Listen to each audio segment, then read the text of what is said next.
Fund का फंडा में हम सिर्फ एक तरफा राय नहीं सुनाते, बल्कि सोशल मीडिया समेत अलग अलग माध्यमों से हम आपकी राय, आपके सवाल और आपके सुझाव भी सामने लाते हैं। इस शो के लिए हमने देश के अलग अलग हिस्सों से 3 सवाल मंगवाए। आम निवेशकों के सवाल: क्या आपने अर्ली रिटायरमेंट की प्लानिंग की है? प्लानिंग में आपने किस बकेट में कितना निवेश किया है? आपकी अभी आमदनी कितनी है और बाद में कितनी चाहिए? जो मेरी आमदनी है उस आमदनी के हिसाब से मैं ये मान के चलता हूँ कि महंगाई प्रतिवर्ष 6% की दर से बढ़ती है।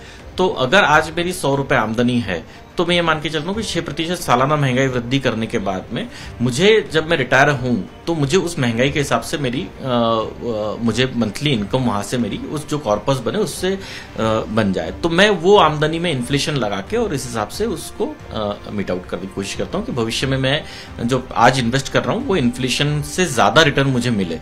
मैंने जो गवर्नमेंट ऑफ इंडिया का इनिशिएटिव है अटल पेंशन योजना, सबसे पहले उसको चुना है। उसके बाद LIC की कुछ पॉलिसीज़ हैं, तो इन सब चीज़ों में, और इक्विटी है, तो इक्विटी, डेट और गवर्नमेंट जो भी गवर्नमेंट के जो प्लान्स हैं उनको मिला के रिटायरमेंट प्लानिंग कर रहे हैं। लगभग 20 से 25% का जो होता है वो मैं निवेश करता हूँ पर एनम के बेसिस पे या पर मंथ के बेसिस पे, ताकि कि रिटायरमेंट के बाद अगर ये देखा जाए तो लगभग उस वक्त के हिसाब से मुझे जो पैसे हैं वो मिलते रहे। वो आप उसको चाहे फंड समझिए, बोनस या पेंशन समझिए। 3 मेडिक्लेम जो हेल्थ इंश्योरेंस जिसको बोलते हैं, और दूसरा एक PPF जो एक है प्रोविडेंट फंड है, और म्यूचुअल फंड इक्विटी और थ्रू म्यूचुअल फंड, डायरेक्ट और म्यूचुअल फंड थ्रू में इन्वेस्टमेंट करता हूँ।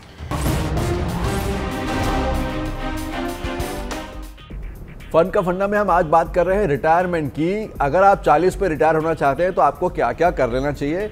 लेकिन अगर आपने ऐसा कुछ प्लानिंग नहीं की है, धीरेन्द्र, अगर सिर्फ 10 साल बचे हैं और 10 साल बाद रिटायरमेंट लेना है तो क्या करना चाहिए? सबसे पहले आपको देखना चाहिए कि अगर आपका कोई भी उधार है, कोई भी होम लोन चल रहा है, कोई और भी छोटा मोटा उधार है, पहले तो सबसे पहले उधार ख़त्म कीजिए, क्योंकि निवेश शुरू नहीं होगा। दूसरा, आपका जो कुछ भी पूंजी जहाँ कहीं भी फैला हुआ है प्रोविडेंट फंड में, इनको ज़रा एक कागज़ पे जोड़ लीजिए और देखिए कि ये प्रोडक्टिव है कि नहीं है। क्योंकि लोगों के पास बहुत सारा निवेश होता है, छोटा छोटा निवेश होता है, अनमैनेज्ड होता है, समय के साथ इकट्ठा हुआ होता है और आपका इस पर ध्यान नहीं होता है। इसको कंसोलिडेट कीजिए, ऑर्गेनाइज़ कीजिए और देखिए कि ये 10 साल ठीक ठाक समय है, और निर्भर करता है कि ये सब चीज़ जोड़ने पे ये कितना बनता है। अगर आपको देखना चाहिए कि आपकी जो मासिक आमदनी की ज़रूरत है उसका अगर ये 10-15 गुना नहीं है तो आपके लिए चिंता की बात है। और रफ्तार से पैसा अपना अभी से बचाना शुरू कीजिए, उसको इक्विटी में लगाइए और उसकी तैयारी रिटायरमेंट के 3 साल पहले आप कोशिश कीजिए कि जो आपकी मासिक आमदनी या सालाना आमदनी की जो ज़रूरत होगी वो 3 साल पहले वो फिक्स्ड इनकम में मूव कर जाए। तो आपको ये रिस्क लेना पड़ेगा इक्विटी का। और ये जो इक्विटी का रिस्क होता है, लोगों को लगता है कि ये बड़ा रिस्की है। अगर आपके पास 10 साल समय है, 7 साल समय है, 8 साल समय है तो ये कम रिस्की है। अगर ये आप 1 साल, 2 साल, 3 साल के लिए लगा रहे हैं तो ये बहुत रिस्की है। इसमें आपका पैसा डूब जाएगा अगर आपके पास समय नहीं है तो। और समय है तो ये आपको रिटर्न भी देगा और ये उतना रिस्की भी नहीं है।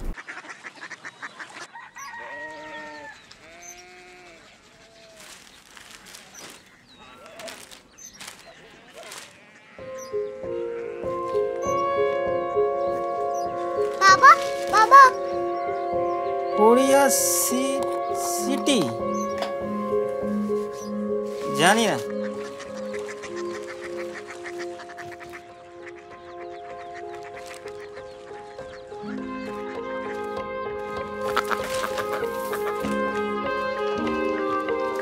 Korea city? हाँ।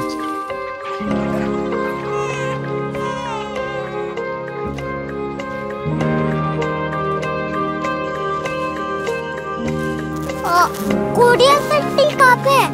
शहर अंग्रेजी लगे हैं।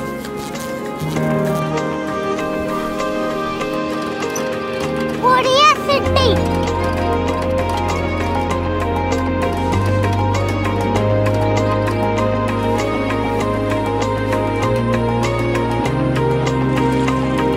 वो बहुत दूर है।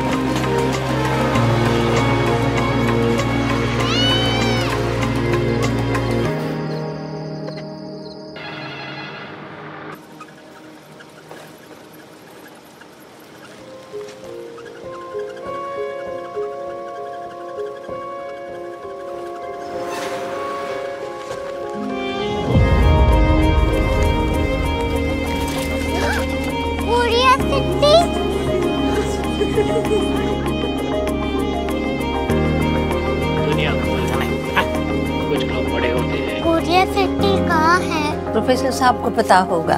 हो, ये छोटा वाला ग्लोब लगता है और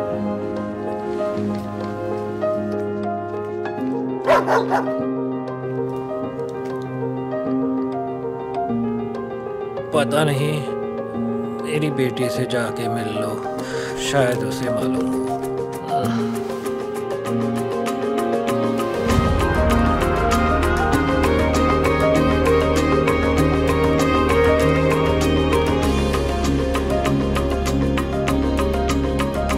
हाय, बाबा ने भेजा है। Come here. Korea city. Korea city नहीं, क्यूरियोसिटी। वो क्या? That's what brought you here? जो तुम्हें यहाँ तक ले आया। क्यूरियोसिटी।